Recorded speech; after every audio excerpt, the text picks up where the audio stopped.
मैंने जब से लोगों को जिंदगी में आने के बाद जिंदगी से जाते देखा, रिश्ता बनने के बाद टूटते देखा, तब से मुझे डर लगने लगा है।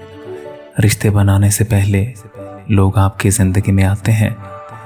जब आपको उनकी आदत हो जाती है, वो आपको छोड़कर चले जाते हैं। कई जानबूझकर छोड़ देते हैं, कई किसी मजबूरी के सबब चले जाते हैं, मगर सब चले ही जाते हैं। चाहे आपको उनके बगैर रहना भी ना आता हो, मगर सब अपनी आदत डालकर आखिर चले जाते हैं। जाना ही होता है तो आते क्यों हैं? मत आया करे ना फिर। क्यों आदतें खराब करते हैं दूसरों की?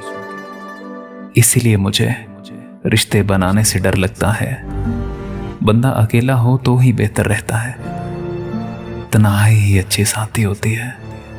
बस तन्हाई ही अच्छी साथी होती है।